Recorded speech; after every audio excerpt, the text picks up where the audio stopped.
Hello viewers, তো চলে এসেছে বন অ্যাপিটিট ইওর ম্যাজেস্টির নবম এপিসোড।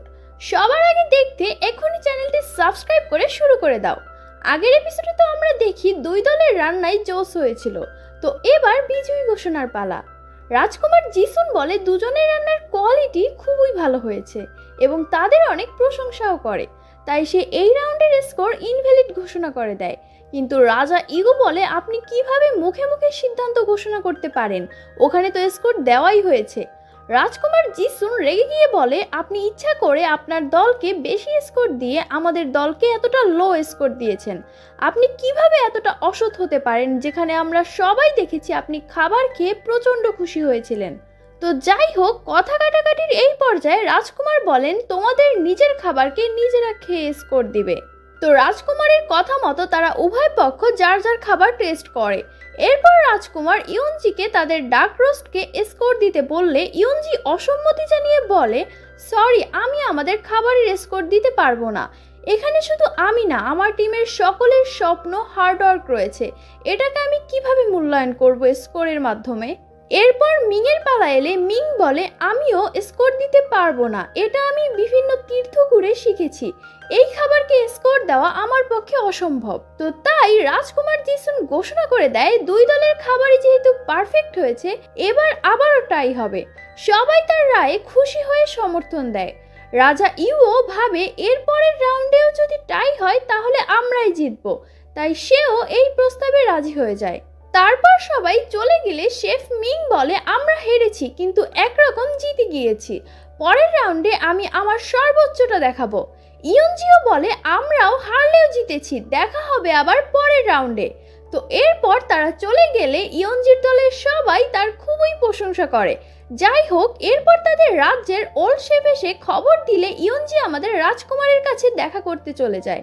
জিসুন তাকে চায়ের অফার করে এবং রেস্ট করতে বলে। চায়ের কাপে চাঁদের প্রতিবিম্ব ভেসে উঠেছিল, যেটা তাদের খুবই চার্মিং করে। তারা ফলাফল নিয়েও সেখানে আলোচনা করে। এইভাবে দুজন রিফ্রেশিং মুহূর্ত কাটানোর সময় হঠাৎ ভুল করে গরম চা ইয়ঞ্জির হাতে পড়ে যায়। রাজকুমার বিচলিত হয়ে তাড়াতাড়ি রাজবুদ্ধি আনতে বলে। তো তখন জসুন ইয়ঞ্জির হাত ধরে বলে তোমার ব্যথা আমাকে সবচেয়ে বেশি ব্যথিত করে, প্রমিস করো আমাকে নিজের খেয়াল রাখবে। এরপর দৃশ্য পাল্টে যায়, সবাইকে পরের রাউন্ডের প্রস্তুতি নিতে দেখা যায়। আর আমাদের ইয়ঞ্জি একটা চমৎকার মশলার গাছ পেয়ে খুবই খুশি হয়ে যায় এবং এর পরপরই পরদিন সকালে তৃতীয় রাউন্ড শুরু হয়। আজকের থিম হচ্ছে স্যুপ বানানো। সবাই নিজেদের মধ্যে পর্যালোচনা করে রান্না শুরু করে দেয়।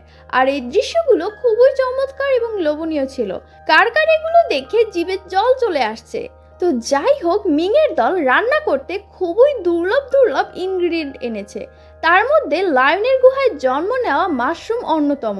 এছাড়া আছে হরিণের মাংস, সামুদ্রিক দুর্লভ প্রাণী। ওইদিকে আমাদের নায়িকা ইয়ঞ্জিও 2025 সালের স্পেশাল রান্না করতে থাকে। তো এই সুন্দর সুন্দর রান্নার দৃশ্যগুলো দেখতে দেখতে তোমরা কমেন্ট করে এসো কে কোন রান্না ভালো করতে পারো, দেখি আমার সাথে কার কার রান্নার ভালো আইটেমটা মিলে যায়। এরপর দেখা যায় ইয়ঞ্জি যেরকম কুকিং টুল বানিয়ে আনতে বলেছিল সেটা নিয়ে সাং ঠিক টাইমে চলে আসে। আমাদের ইয়ঞ্জি তো খুবই খুশি হয়ে যায়, না হলে তাকে প্ল্যান বিতে যেতে হতো। তবে সাং বলে একটু লো হিটে দিও, না হলে নষ্ট হতে পারে। কিন্তু ইয়ঞ্জি তো বলে আমাকে তো হাই হিটেই রান্নাটা করতে হবে। যা হোক, সে খুবই খুশি হয়ে ঢাকনাটা সেট করে নেয়। এরপর তারা অনেক তাপ সৃষ্টি করতে চুলা পূর্ণ করে কাঠ দিয়ে দেয়। আসলে ওটা আমাদের টাইমের প্রেসার কুকার ছিল। তারপর দুই পক্ষ খুব সুন্দর করে তাদের ডিশ সাজিয়ে ফেলে আর টাইমও শেষ হয়ে যায়। তো এবার ফার্স্টে রাজকুমার ইয়ঞ্জিদের ডিশ টেস্ট করতে চায়। আর কি, এটা খেয়ে তো পুরাই উঠতে থাকে তারা। খুবই মজা হয় ওদের খাবার, আর হবেই বা না কেন। যা হোক, এবার আসে অন্য পক্ষের পালা। ওদের ডিশও খুবই ভালো হয়। ওরা দুজন কনফিউজড হয়ে যায় কারটা সেরা হবে সেটা নিয়ে। তাই তারা আবার এক পক্ষের খাবার অন্য পক্ষকে টেস্ট করতে দেয়। ইয়ঞ্জির দলের লোকরা খেয়ে বলে ওরা অনেক হাই কোয়ালিটির দুর্লভ ফুড ইউজ করেছে, দেখে ওদের টেস্টটা ভালো হয়েছে। তো যাই হোক, অপরপক্ষের রয়্যাল চিফ খাবার টেস্ট করতে ব্যর্থ হয়। রাজা ইও বলে ও রান্না করে টেস্ট নিতে নিতে তার খাবারের টেস্টই হারিয়ে ফেলেছে। ইয়ঞ্জি যেহেতু আধুনিক যুগ থেকে গেছে, তাই সে ব্যাপারটা সহজেই বুঝতে পারে। এজন্য সে তার জন্য সব ইনগ্রিডিয়েন্ট মিলিয়ে দেখতে অসুন্দর করে এক বাটি স্যুপ নিয়ে আসে, আর সেটা দেখে তার দাদির হাতের স্যুপের কথা মনে পড়ে যায়, যেটা সে তৈরি করতে করতে একদম সেরকম টেস্ট আনার জন্যই তার স্বাদ হারিয়ে ফেলেছিল। তাই আবেগে আপ্লুত হয়ে সে ইয়ঞ্জিকে পারফেক্ট শেফ হিসেবে ঘোষণা করে দেয়। এরপর দুই দলের পয়েন্ট ঘোষণা করা হয়। চাইনিজ দল 30-27 আর আমাদের রাজকুমারের দল 30-28 পেয়ে তাদের বিজয় নিশ্চিত করে। মিংয়ের পক্ষের লোকেরা নিজেদের হার মেনে নেয়। এরপর ইয়ঞ্জি আধুনিক যুগের মতো তাদেরকে হ্যান্ডশেক করার নিয়ম শেখায়। সবকিছু বেশ শান্তিপূর্ণভাবেই চলছিল, কিন্তু রাজা ডিওক উপস্থিত থাকলে শান্তি টাকা সম্ভব নয়। তাই সে বলে, ঠিক আছে আমি হার মেনে নিলাম, কিন্তু আমরা এখানে দূত হয়ে এসেছি, তাই ফাঁকা হাতে ফিরবো না। আমরা কোনো উপহার নিয়ে যাব, আর সেটা হবে তোমাদের এই প্রধান রাজকীয় রাঁধুনি। রাজকুমার তো এটা শুনে হাসতে হাসতেই তার মাথায় ঘুষি মেরে তাকে রক্তাক্ত করে দেয়। এই দৃশ্য দেখেই দুই দিক থেকে তরবারি বেরিয়ে আসে। মিংয়ের সব দেহরক্ষী ভেতরে ঢুকে পড়ে, আর এদিকে ইয়ানের লোকেরাও প্রস্তুত হয়ে যায়, কারণ ইয়ান বিষয়টাকে ব্যক্তিগত করে নিয়েছিল, কারণ সে মনে মনে ইয়ঞ্জিকে নিজের নারী ভেবে বসেছিল। ফলে পরিস্থিতি পুরো নিয়ন্ত্রণের বাইরে চলে যাচ্ছিল। ঠিক তখনই প্রবেশ করেন রাজমাতা। তিনি আসতেই প্রথমে রাজা ইয়োকে বলেন, আপনি সব সময় ভুল করেছেন এবং এখন চলে যাওয়ার সময়ও ইচ্ছাকৃতভাবে মহারাজকে উত্ত্যক্ত করার চেষ্টা করছেন। কিন্তু মিং সাম্রাজ্য ছিল খুবই বৃহৎ, তাই ডিওক ক্রোধান্বিত হয়ে বলে, তোমরা তোমাদের ভাষা নিয়ন্ত্রণ করে কথা বলো, আমি সম্রাটের কাছে যাব, তাকে সবকিছু জানাবো। কিন্তু রাজমাতার কাছে তখন একটি চিঠি ছিল। সেই চিঠিটি ছিল মিং সম্রাটের স্ত্রীর। সে তাদের আত্মীয় হয়, আর এই চিঠি দেখা মাত্রই ডিওকের অবস্থা একেবারে নাজুক হয়ে যায়। সে তৎক্ষণাৎ তার দল নিয়ে হাঁটু গেড়ে বসে পড়ে। এরপর রাজমাতা রাজকুমারকে শান্ত করে। ডিওক সেখান থেকে বেরিয়ে যেতে যেতে বলে, তোমাদের সাথে বাণিজ্য করার যে প্রতিশ্রুতি হয়েছিল তা আমি অবশ্যই রক্ষা করব। সবকিছু এখন শান্তিপূর্ণভাবে শেষ হয়ে গিয়েছিল, কিন্তু এখান থেকেই শুরু হয় আরেকটি ষড়যন্ত্র। এবার দেখা যায় ইয়ানজিনকে বলা হয় যে কাল একটি লাঞ্চ প্রস্তুত করতে হবে, এবং সেই লাঞ্চে রাজকুমারের ছোট ভাই উপস্থিত থাকবে। এখানেই সুযোগ নিয়ে তারা খাবারের মধ্যে বিষ মেশানোর পরিকল্পনা করছিল। এই পরিকল্পনা করেছিল জাইসাং আর মগজু। মগজু বলে, এমন এক ধরনের বিষ আছে যেটি কোনোভাবেই শনাক্ত করা যায় না। তখন জাইসাং ভাবে মগজু তার প্রতি কতটা আন্তরিক। সে প্রতিশ্রুতি দেয়, যেদিন আমি মহারাজ হব সেদিন তোমাকে আমার রানী বানাবো। কিন্তু সে জানতো না মগজু আদতে তার প্রতি আন্তরিক নয়, বরং ইয়ঞ্জিকে সরানোর জন্যই সে আসলে এসব করছে। তারপর আমরা দেখি রাজকুমার নিজের বই লিখছে। বইটির নামও সে দিয়েছে ঠিক সেই শিরোনামে যেমন ইয়ঞ্জি একসময় তার টাইম ট্রাভেলের বইয়ের কথা বলেছিল। সেই বইতে সে লিখছিল সব স্মৃতিগুলো। যা হোক, পরদিন সে ইয়ঞ্জিকে ডেকে আনে এবং জায়গাটা দেখিয়ে বলে, এখানেই আমি আর আমার ভাই একসাথে ভোজন করব, তুমি দারুণ সব খাবার তৈরি করে দিও।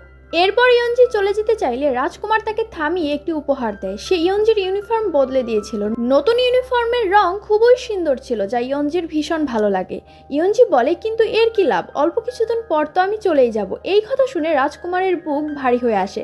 তার একেবারেই ভালো লাগছিল না ইয়ঞ্জির চলে যাওয়ার প্রসঙ্গ। তবুও সে বলে, যেখানেই যাও না কেন এই শেফের ইউনিফর্ম তোমার কাজে লাগবেই। এরপর আমরা দেখি জিন মিয়ানকে, যে কিনা রাজকুমারের ছোট ভাই। তার সৎ মায়ের কারণে সে বেশ ভীত আর আতঙ্কিত হয়ে থাকে, কিন্তু রাজকুমার তাকে ভালোভাবে কথা বলে শান্ত করে। বলে, আমরা প্রায়ই এমনভাবে একসাথে দেখা করব। এখানেই জানা যায় যে রাজকুমার বিশেষভাবে অনুরোধ করে আবারও ইয়ঞ্জিকে ম্যাকারন বানাতে বলেছিল। এবারও তা ভীষণ সুস্বাদু হয়েছিল। পাশাপাশি ইয়ঞ্জি মাস্টার্ড সসও তৈরি করেছিল। তারা দুই ভাই তখন একসাথে খাবার খেয়ে ভীষণ আনন্দ পায়।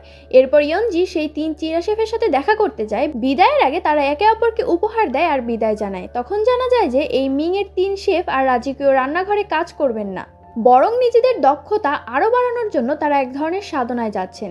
বিদায়ের আগে ট্যাগ ইয়ানজিকে বলে, তোমার মহারাজকে জানিয়ে দিও পৃথিবীতে এমন কিছু বিষয় আছে যেগুলোর সীমানা স্পষ্ট দেখা যায় না। আর হ্যাঁ, দরজার কপাট বন্ধ করে তবেই তুমি ঘুমাবে। ইয়ঞ্জি ভেবেই পাচ্ছিল না ট্যাগ হঠাৎ এই কথা কেন বলে গেল। তবে তার ব্যক্তিত্ব সম্পর্কে জানার কারণে ইয়ঞ্জি বুঝতে পারছিল যে কথাগুলো নিশ্চয়ই অকারণে বলা হয়নি। এমন সময় রাজপরিবারের পক্ষ থেকে জিন মিয়নের মা হাজির হন। আসতেই ইয়ঞ্জিকে এক জোরালো চড় মারেন। তারপর চিৎকার করে বলেন, তুমি আমার ছেলেকে কি খাইয়েছিলে? সে তো এখন জীবন মৃত্যুর লড়াই আছে। ইয়ঞ্জি হতবাক হয়ে যায়, কিন্তু জিন মিয়নের মা তার কলার ধরে টেনে নিয়ে যায়, তাকে কারাগারে ঢুকিয়ে দেয় আর বলে, আমি নিজ হাতে তোমাকে শাস্তি দিব। অসহায় ইয়ঞ্জির উপর প্রচন্ড ঝুলুম চালানো হয়, অথচ এইসব ব্যাপার সম্পর্কে রাজকুমার কিছুই জানতো না। তো এভাবেই আমাদের পর্ব 9 শেষ হয়ে যায়। পরবর্তী এপিসোড আসবে আগামী রবিবার। এর মধ্যে আমি সবগুলো এপিসোড একসাথে দেওয়ার চেষ্টা করব, তাই তাড়াতাড়ি চ্যানেলটি সাবস্ক্রাইব করে কমেন্টে জানাও কেমন লাগলো।